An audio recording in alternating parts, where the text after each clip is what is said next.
I traveled down an old gravel lane. I saw him through that window pane.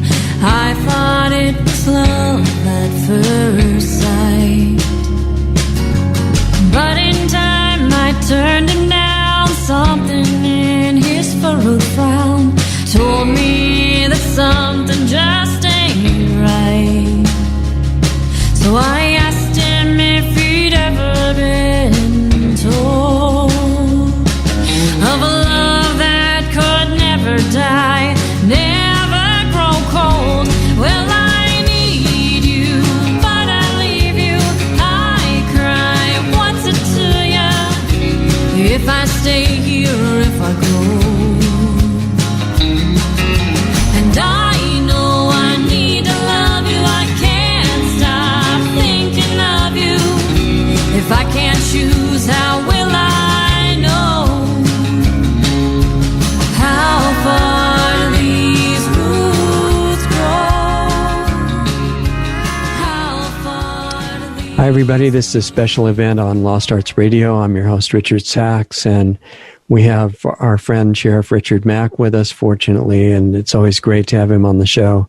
This is a little different, though, because this show is going to be for Sheriff Mack to just walk into an imagined office of a chief of police in an American city, not a sheriff, and explain in this little appointment that we've got for a short time right now to the chief of police, who is interested, paying attention, and wants to know how this message of CSPOA could possibly apply to a chief of police who's not even a sheriff and is employed by the city, etc., and is a law enforcement officer, pure and simple in most cases, many cases, how that could be related to the CSPOA message. So we're recording a talk right now between Sheriff Mack and you, the law enforcement officer, the chief of police that's doing a great job and wants to do even better in your function as chief of police in a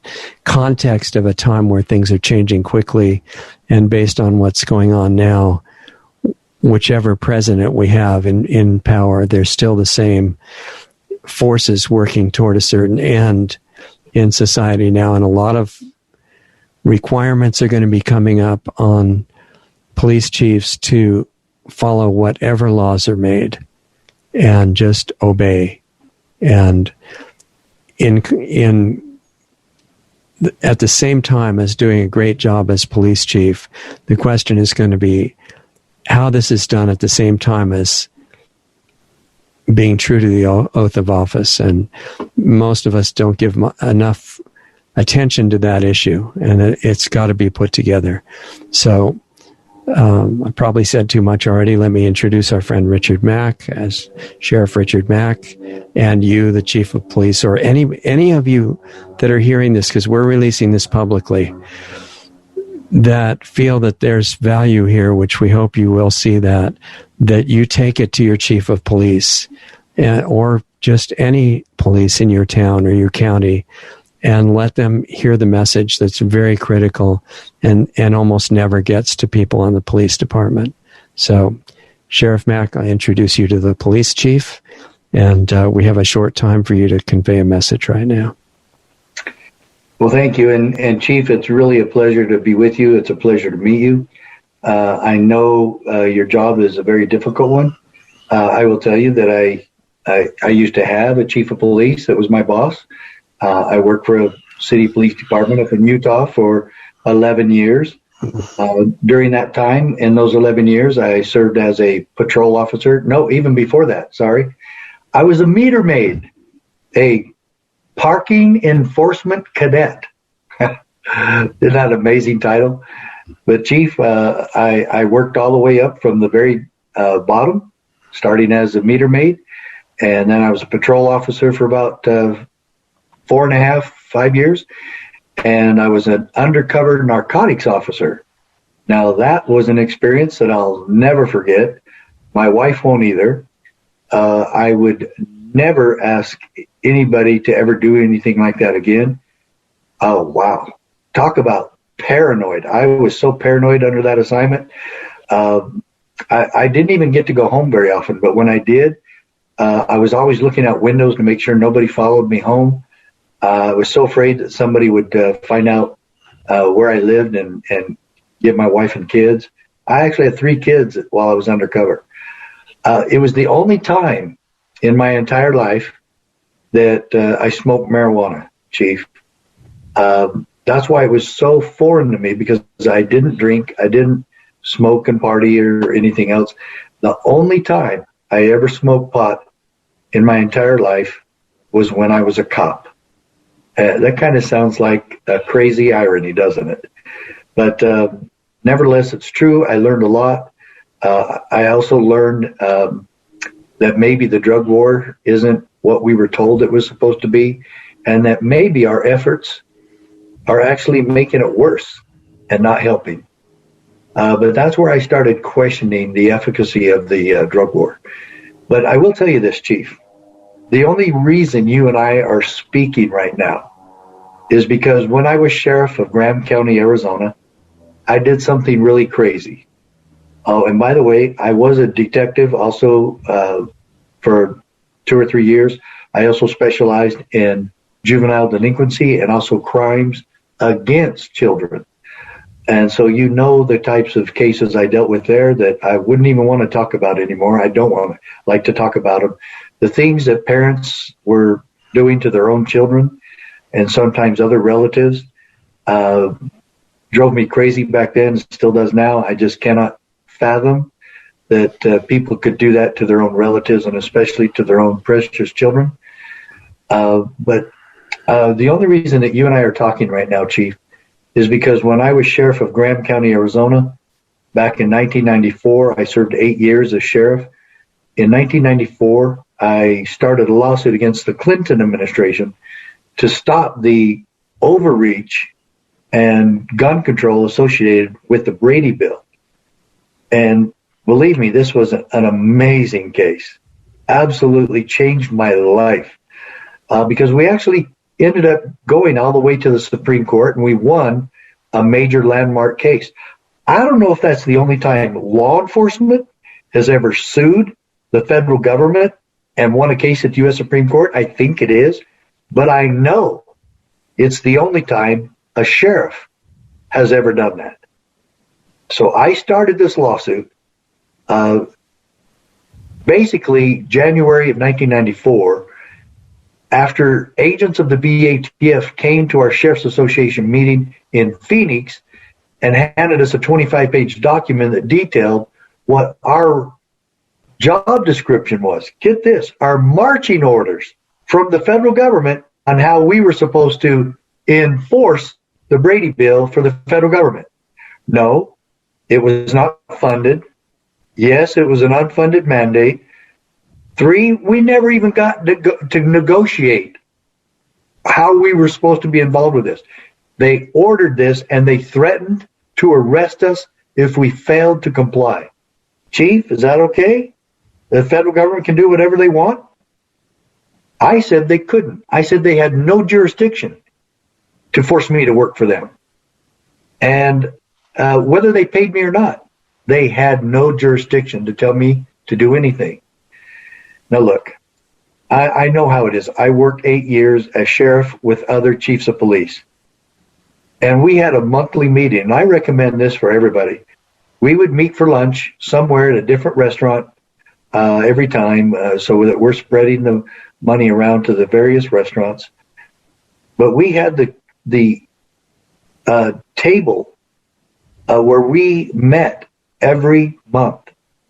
And I wanted to be on the same page with these other law enforcement leaders. Sometimes we weren't, but we dispatched for all these agencies also, so that we didn't have every agency with their own dispatch center. And we had a 911 center. So, and that's really where a lot of this E911 started. But Chief, don't you think that we all ought to try to do that? We should be communicating openly with each other. Yes, absolutely. But shouldn't we all try to get on the same page to where the sheriff isn't enforcing a law one way in the county jurisdiction and then the chiefs of police enforcing it another way? people are going to get pretty confused about that and maybe even pretty ticked off. But I think we should be, as we're looking at this, what's going on in America today. With all the corruption, yeah, man, people are getting a little bit perplexed by the American system of justice and American politics. But the main thing I'm talking about here is, can't we be together? Shouldn't we be together? And what really is our job? Have you ever thought of that? I've heard police officers say, oh, the chief won't let us do our job. I didn't even know what they were talking about, really, because I wanted to ask them, well, what is your job? What do you think your job is? What are you complaining about? My officer said about me, too, and I'll tell you what situation brought that up. Remember when they first made it illegal to not wear a seatbelt and that we're supposed to be forcing everybody to wear a seatbelt? Remember that? What was that, about 25 years ago? You remember how that gradually took hold? Well, they first came out, the legislatures across the country said, oh, we're not going to make it that where you have to wear it and that cops can just stop you and start writing you a ticket for it. It's, well, simply we just want to make it a little $10 fine and the officer can write that to you on some other reason that he stopped you, but he can't stop you for that. He has to stop you for something else, and then maybe he can add that as another charge. And it's not even a regular criminal complaint. It's just a little civil problem. And it can't go on your record to give you points to lose your license and all that. Now, do you know where we're at on the enforcement of the seatbelt laws?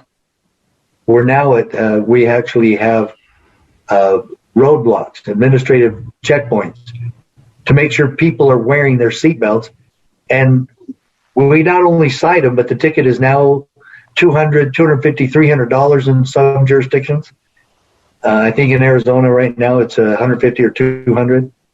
And we're actually running roadblocks, Chief, to enforce that. So I told my deputies, what's your job? Your job is not to write tickets for someone not wearing their seatbelt. I actually told them not to. Isn't it great, Chief, that we have that kind of discretion? There's no law saying I have to write a ticket for that. We can stop people and give them a warning, just like stop if they run a stop sign or a red light or if they're speeding. You don't have to give them a ticket. You don't even have to stop them. You can honk at them. I've even had an officer once turn his siren on when he was following behind me, just to warn me to slow down. I was going this way, right past a cop one day, and he turned his red and blue lights on just to get me to slow down. I had a highway patrolman in California pull up next to me. He was on my passenger side, and he looked in at me, and he started going like this with his seatbelt. And I put my seatbelt, and I go, I got it on. And he goes, and it was my son in the driver's seat. He didn't have his on. And so I said, okay, Rich, get your seatbelt on. And he did. That's how the officer enforced that. Anything wrong with that? Nope. It's called police discretion, and thank goodness we have that. There's been a lot of stupid laws in America that we've enforced, and no need to get into all of those right now. But one I would bring up is roadblocks. I already talked about roadblocks a little bit, didn't I? Do you realize that we actually set up roadblocks where everybody has to stop? And do you realize that the Fourth Amendment that you and I swore an oath to uphold and defend when we first took our jobs, that we promised our citizens that we would uphold and defend the Constitution? And do you know that that is required by the supreme law of the land that we take that oath? Article 6 of the U.S. Constitution requires us to take that oath. Do we keep it, Chief? Do we keep our oath? And let me ask you a question. If you wanted to keep your oath, would you be able to? Or do you have to get permission from your town manager or from your city council? And isn't it something that you report to them and not to the people that actually pay your salary? I've often thought about that. I put in for a couple of chiefs of police position before I ran for sheriff. And then even a couple after I left the sheriff's office. I think it's a great job. But I'd like to ask every chief of police in the country the same question. Just what is our job? And why is it that we don't have to keep our oath? And if we do roadblocks, how do we keep the Fourth Amendment when it requires us to have probable cause before we stop? Oh, the Supreme Court says we can do that. The Supreme Court has been wrong lots of times. Look up Plessy versus Ferguson, where they continued segregation for 55 years when they instituted this crazy thing called separate but equal doctrine. Whoa. You really think it's okay, Chief? I don't mean to put you on the spot here, but this is just between you and me. You really think it's okay for us to stop all vehicles without probable cause to go on a fishing expedition to see if they've been drinking or that they're impaired while they're driving right then and there, and then demand their papers, their driver's license, their registration, and proof of insurance? And if they don't have those, well, we cite that too. And we're arresting these people literally without probable cause. And what have we done to justify those checkpoints? Well, as long as we get a bunch of arrests out of it, as long as we get 150, 300 or so DUIs out of it, then it was worthwhile, and must have been constitutional. It's not constitutional. And I don't care how many Supreme Courts say that's constitutional. I know it's not constitutional because it violates the Fourth Amendment. You know it's unconstitutional, or at least I hope you do. But that's what we do at the CSPOA, and that's why I named the CSPOA the Constitutional Sheriffs and Peace Officers Association, which you definitely are one. And sheriffs are both most of the time. But I sure hope we get more chiefs of police on board with this. You see, Chief, what is our ultimate goal? What really is our job? I mean, I've heard deputies and patrol officers complain about their sheriffs and chiefs not letting them do their job, as I said earlier. What is our job? DUI checkpoints? Or find ways to arrest all the DUIs we can? Write all the tickets we can? Kick in the doors? Oh, of course, we've got to arrest these potheads. Well, they're legalizing marijuana all across the country now, too. And haven't we learned that the drug war is not working yet? Haven't we learned that we're not going to arrest away the drug problem? I'd love to sit down and talk to you about that, too. I'd really like to talk to law enforcement and schools and churches and police departments and civic organizations to find a way really to attack the drug problem. What I do know is that prohibition doesn't work. It didn't work in the 1920s, and it's not working now in the 2000s. We haven't done anything to get rid of drugs. They're still as prevalent as they were ever. And they're more potent and more profitable. So what are we doing? And really, what is our job? Well, first of all, remember, Chief, you swore an oath of allegiance to the Constitution when you took your job. Would it be okay for you to notify your city council, especially if you got a contract, if they can't fire you at will and you have to do something wrong, would they get mad at you for not enforcing gun control laws that we all know are unconstitutional? Or is that just for the Supreme Court to decide? Can you actually tell me that you take your oath to uphold and defend all the Supreme Court decisions? Well, if you do, then I sure hope you enforce, uphold, and defend and enforce and obey my Supreme Court decision, because it's a doozy, Sheriff. And let me tell you, it says, quote, "But the Constitution protects us from our own best intentions." Did you hear that, Chief? The Constitution protects us from our own best intentions. Can you imagine a Supreme Court saying such a thing? That decision came out in June of 1997. June of 1997. It's been there for 23, 24 years now. If the Constitution protects us from our own best intentions, What does that do to all the coronavirus mandates? Those are all good intentions and way violative of our individual liberties. Could you imagine that we would ever be enforcing, Chief? And I know there's some chiefs doing this, that we would enforce mandates against ministers and people going to church? Do you know that there's been pastors arrested for having church? There's been roadblocks to keep people from going to church? Chief, is liberty still part of our job? Or is liberty our primary job? Do you know that America was founded that all three branches of government would uphold, defend, protect, and obey the United States Constitution? Because what is the first goal? According to the Founding Fathers, the ultimate goal of all government in America was to achieve liberty, was to promote liberty, was to secure the blessings of liberty for each of us. I think that we're on the wrong track in America. I think the justice system is on the wrong track. I think the political structure of America is on the wrong track because we have gotten so far away from the Constitution that it's hardly recognizable anymore. And how is it that any peace officer could take an oath and then say that his fulfillment of that oath is dependent on the Supreme Court or his sergeant or his chief of police?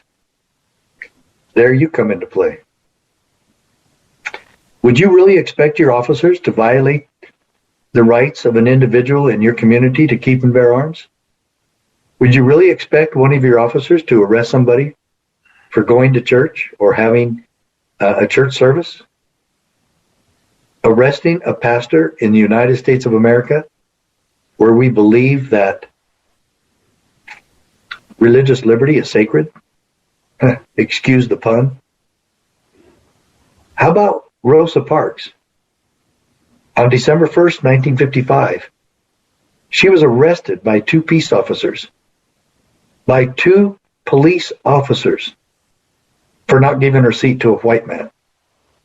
Would you really expect your officers to do that back then? Then why would we expect it today?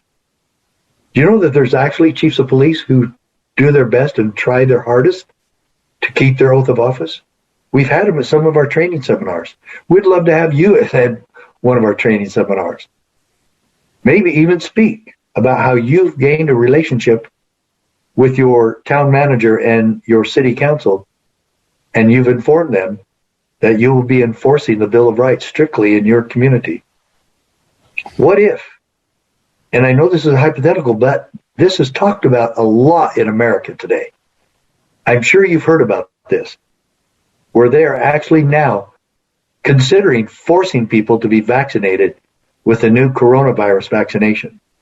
Chief, those vaccinations aren't going to keep people from getting the coronavirus, no more than the flu shot keeps people from getting the flu. We can't even keep people from getting a common cold. We can't even find a cure for AIDS. This is not going to be a cure. And I think all of us pretty much know that by now. So what is it really for? It's just like the flu vaccination. And it's about, even the doctors admit, it's about 40% effective. Well, heck, Chief, you know what? A placebo is 40% effective. You know, this isn't going to happen. Well, what is going to happen, if people are forced to take that vaccination in your jurisdiction, are you going to go along with it? Are you going to make sure these people get hogtied, held down, or completely ostracized and can't travel and can't go anywhere and can't buy groceries and can't have their kids in schools? And they will be completely ostracized by the community until they get their vaccination? I think it's going to be more force than that. But what if it is? They can't eat, they can't go anywhere, they can't go get groceries, they can't have anybody come in their home, they can't have any hand-to-hand exchange of people bringing them groceries because, you know, you might be spreading those diseases. No, I'm asking you, If we lived in a free country, Sheriff, if we lived in a free country, Chief, would we make those decisions on our own? Isn't that what choice is? Freedom? Aren't we allowed to make our own choices if we get a vaccination? I've had a doctor tell me to get a vaccination before. And he even said, "You're not going to get it, are you?" And I said, "No, I'm not. It's my choice. I appreciate your information, but it's still my choice." He couldn't force me to do it. He couldn't call the police and tell me to have them force me to get it. If we lived in a free country, would we make our own choices about wearing a mask? If we lived in a free country, could I decide not to take a vaccination? If we lived in a free country, could I make my own choice about wearing a seatbelt? Come on, Chief. We want you on the freedom train. We want you part of the sheriffs and peace officers who actually keep their oath. There's no way you can swear an oath of allegiance to the Constitution and not study it and not find and discover the intent of those who wrote it. Our founding fathers knew what they were doing. The Second Amendment is a protector of liberty, not just life and not just self-defense, but it's a protector of liberty. When we discover that as all Americans, our view on the Second Amendment will change immensely. Our view on liberty will change immensely when you come to our CSPOA training. Email me, sheriffmack@hotmail.com. Sheriff Mack, M-A-C-K, @hotmail.com. Call me at 602-268-9268. And let's talk about this. I think you're a great man, and I think you have a great job. And I think that our training, though, for law enforcement has created a huge dearth of attention to our own oath of office and to our Constitution. Is there any way that any peace officer in this country can take an oath and wittingly or summarily ignore it and not be charged with perjury? How can you take an oath and not keep it? How is that not perjury? I don't want officers to be in trouble for perjury. I want all of us to keep our word. We can enforce the law. We can write tickets. We can go after potheads and still keep our oath.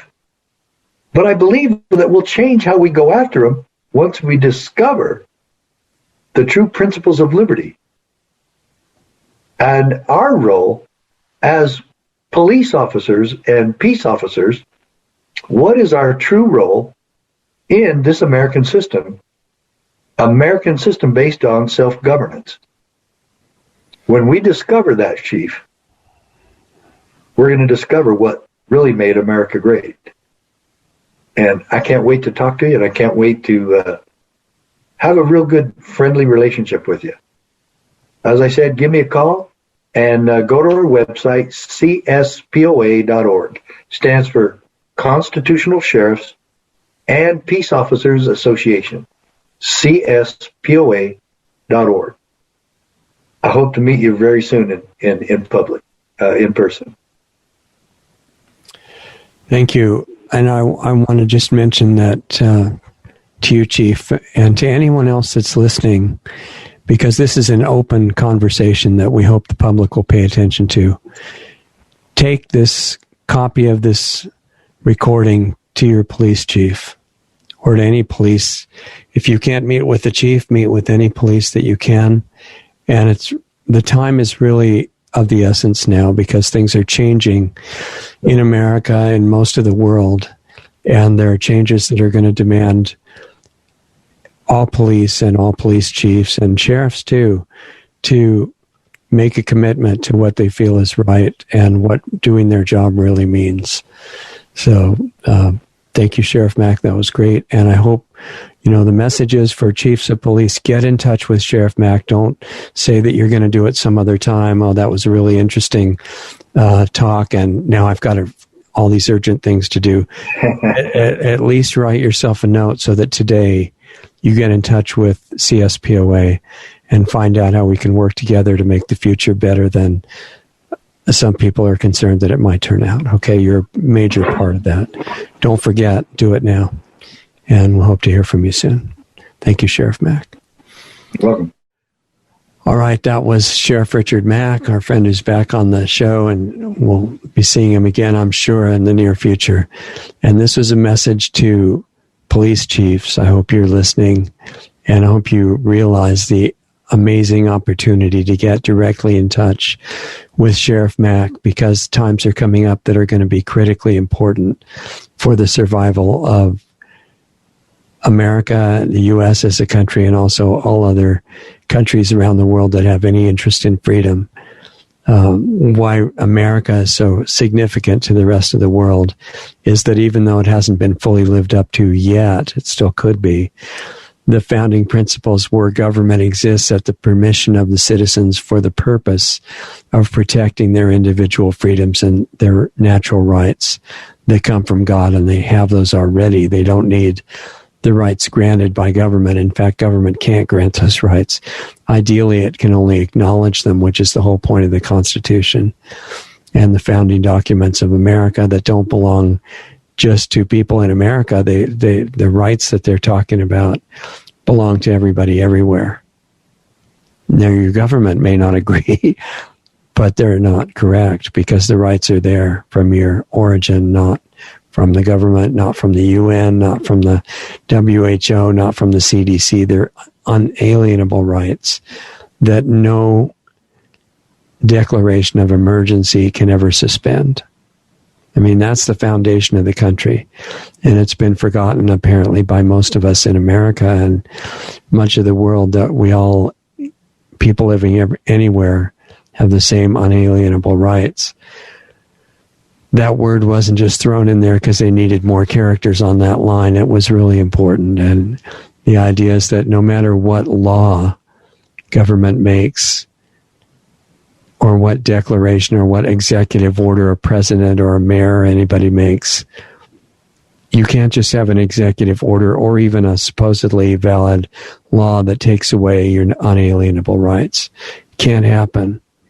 So even see if you could take away the rights by declaring an emergency or passing a law that you don't have the rights, then you don't have the rights to begin with. They're void and ridiculous. And they're not. And the people who started America, whatever their shortcomings were, the principle of unalienable rights and freedoms was very important. And ultimately, it's up to the people of every country to preserve those and protect them. Do whatever they can whatever they have to defend them, whether they're a police chief, as we were talking to today, or sheriffs, or corporate presidents, or people in politics at any level, or regular people like the rest of us.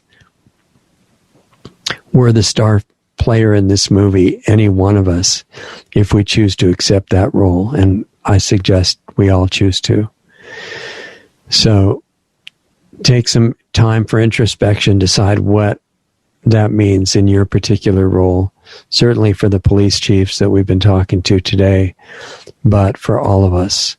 And not only in terms of activism in the outside society, but looking at yourself and upgrading what you feel like you should be in what remains of this lifetime. Live up to that, and we all need to work on that. So thanks for listening. Feel free to visit our websites, including the chief that we just talked to. We're at lostartsradio.com and lostartsresearchinstitute.org. And Planetary Healing Club is a special edition for people who want to go deeper into this and really care about upgrading themselves in the way that they become most effective in the remaining time that we've got. There are things, the reason that I word it that way is that there are things moving in the world now that are going to make some very intense events happen in the times that are immediately ahead. There are forces that want things to break down and get corrupted and get destroyed and get, exterminated. And I don't think that's a very good idea. it's up to us to reverse that and have the future turn out a lot better than what some of the rulers have in mind. So, place to work on that is primarily in yourself. Set an example. It's the best way to help everybody else.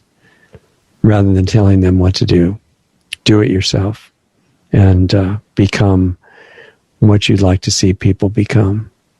So anyway, chiefs of police that have been listening, thank you. And everybody else that's been listening, thank you. And please share this with all the chiefs of police that are reachable within any radius of where you live. It's really important. If you don't share it, they won't see it. They won't know that they need to contact Sheriff Mack. And that's up to you. So thanks for the help. And we'll look forward to seeing you again in the near future. Talk to you soon. Introducing Lost Arts Radio on Subscribestar.com. Just go to Subscribestar.com/LostArtsRadio to find our rewards program, offering 10 different giving levels starting at just $5 a month. We offer incredible value for any rewards level, from extra monthly interview videos not available publicly to subscription-based Planetary Healing Club videos once, twice, or 3 times a month, to private counseling sessions with Lost Arts Radio host Richard Sachs, to tech help with me, Doug Diamond.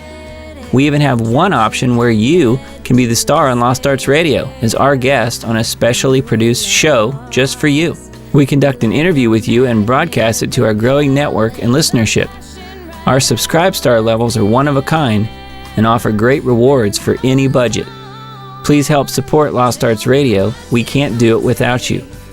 With increasing censorship on many of our channels, we really need your support today to keep doing what we're doing. As Richard says, we're not even at survival level yet. Lost Arts Radio has 3 weekly shows. Lost Arts Radio Live each Saturday night at 7:30 Eastern, 4:30 Pacific, which is a live stream currently on multiple platforms in case we get banned from some of the larger ones. Right now, we're on 2 YouTube channels, Facebook Live, Periscope, which is Twitter, Twitch, and DLive. You can access these broadcasts by going to www.lostartsradio.com/live for all the links to those channels. The Planetary Healing Club meets right after Lost Arts Radio Live at 9 p.m. Eastern, 6 p.m. Pacific on Saturday nights. And our Sunday show with guests airs at 9 p.m. Eastern, 6 p.m. Pacific on Sunday nights on our Blog Talk Radio channel, our YouTube channels, Facebook pages, and on Brady. Be sure to sign up for our free email list just in case we do get banned on big tech's platforms. It's just a matter of time, really. They don't like the stuff we talk about, and they do not want the truth out there. In fact, they have already attacked us numerous times.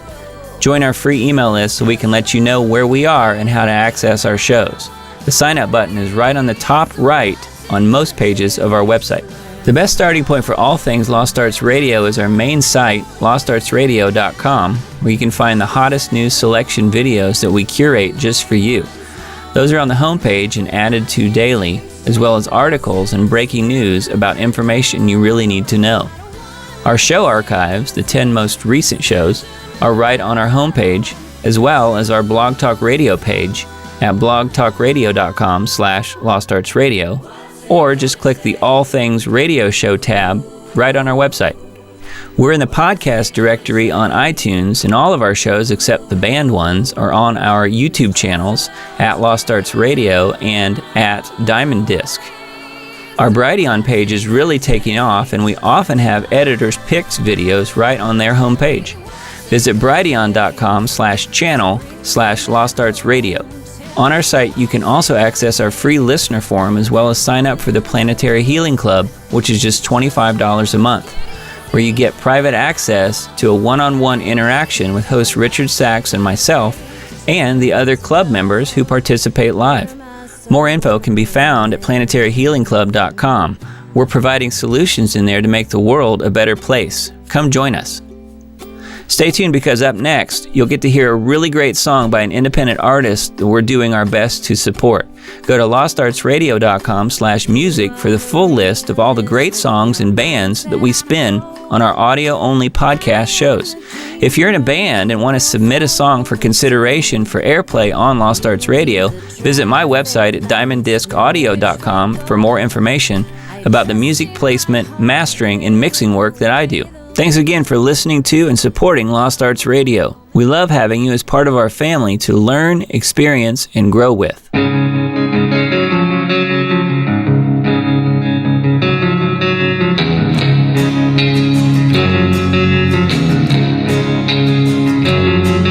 I traveled down an old gravel lane. I saw him through that window pane.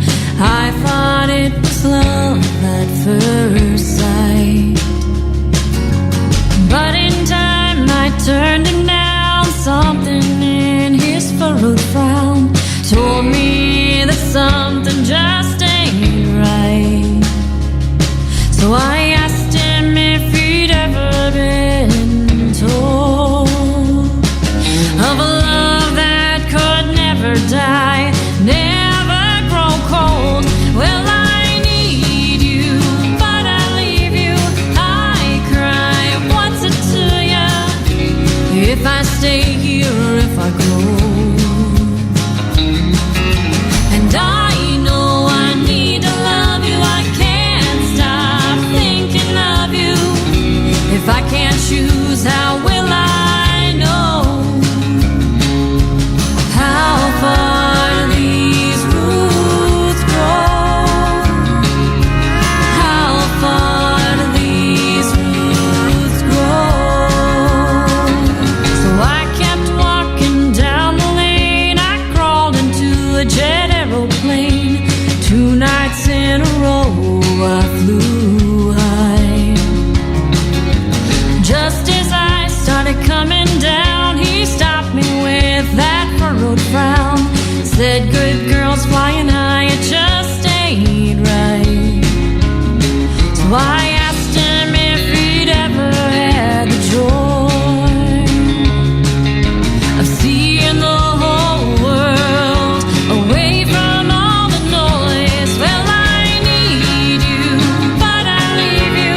I cry, what's it to ya? If I stay here or if I go. And I know I need to love you. I can't stop thinking of you. If I can't choose, how will I know? How far do these roots grow? Well, just how far do these roots grow? My roots and boots never walked down the aisle, just down this barroom floor. Can't take it anymore. And if my tongue was made for talking, why should I be shutting my lips down? Good girls don't make a sound.